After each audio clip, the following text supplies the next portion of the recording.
Hey everybody, what's going on? Tony here, another movie review. This one I thought it's a, well, I kind of gotta say it's a blast from the past. It's a long time ago. It's a classic. It's the oldest movie I'm reviewing so far. And it's none other than Bucket of Blood, or A Bucket of Blood. I said Bucket of Blood because that's what it says. Starring Dick Miller. This came out in 1959. Dick Miller, as everybody knows, he's in tons of movies. He's in Gremlins, Chopping Mall. He had a small little part. He was in Terminator, Bucket of Blood.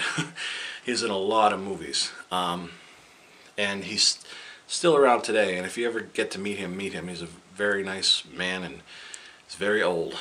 So if you get the chance, because he's just a super nice guy to me. He was one of the first ones I ever met at a convention, and it was great meeting such a.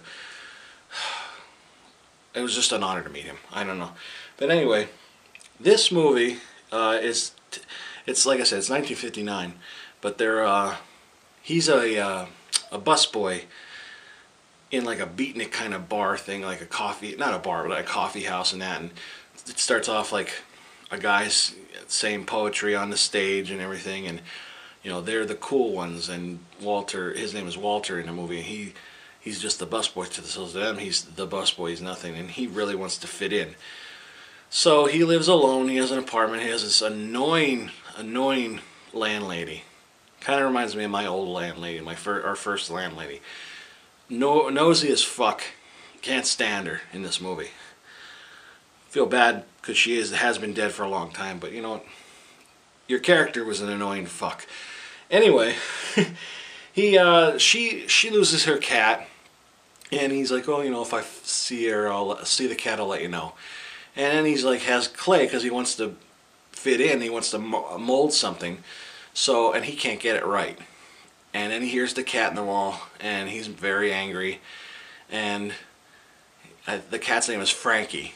And he's like, oh, I'll get you out, Frankie. And he decides to take a knife and put it to the wall. He pushes through, and all he hears is the cat like, you know. And next thing you know, he's like, are you all right, Frankie? It's like, it's just funny the way he did it. And then for some reason, this wall is like the crappiest wall in the world. He just bangs on it a couple times, and it cuts out the perfect like hole, and the cat's there with the knife in it. And so he's like, oh, I don't know what to do. And I guess he felt bad. He's like, oh, she had a nice piece of halibut or something, whatever it was, some kind of fish for you. And he decides to, then with the clay, he's like, oh, I'm going to tell her tomorrow. And then like all the words that this beatnik was saying about clay, and cover them with clay and let them be your art and all this kind of crap, he takes literally.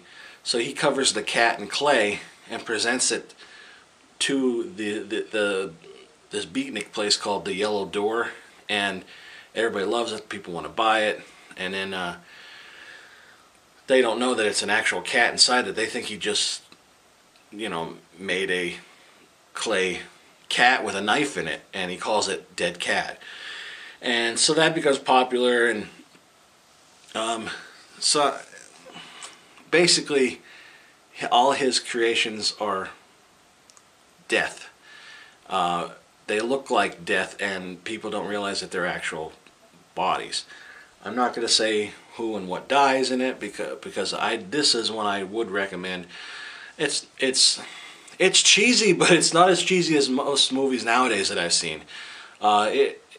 It's really good movie, good storyline. It's only a little over an hour long.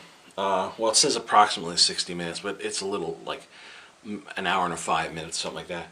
But basically, he starts doing all these sculptures, and he's getting popular, and things just go wrong, and it's definitely a good movie. This is in my top 10.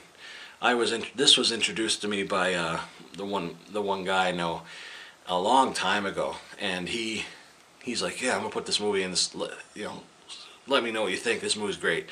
And I saw it.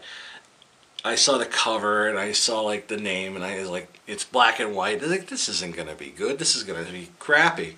He put it in. I loved it. I thought this was great. It was just such a cool idea. But yeah, if you, I only got this years ago in Walmart for $1, and I'm sure you could find this in like anywhere with old movies for probably even cheaper if you could. But if you could find this movie, and it's only gonna be like $1, buy it and watch it, and you're gonna like it. It's directed by Roger Corman. He did the original Little Shop of Horrors and The Terror and The Raven. It's a good classic movie. This is a DigiView Productions, and they have a lot of movies out, like old time movies out, like Attack of the Gila Monster, Giant Gila Monster, and Manster and stuff like that. So a lot of good classics, and I'd say amongst them all, this is my favorite one. This is, like I said, this is my top 10. I always recommend this to people, and I have never, like when they told me after they watched it, I never heard like, oh, that's stupid or that sucked. They all liked it. My wife likes it, and she's a big critic, but she likes it, and I like it. And if you like Dick Miller, you'll like this too. He's really young in it. Like I said, it was in 1959, but definitely worth a watch.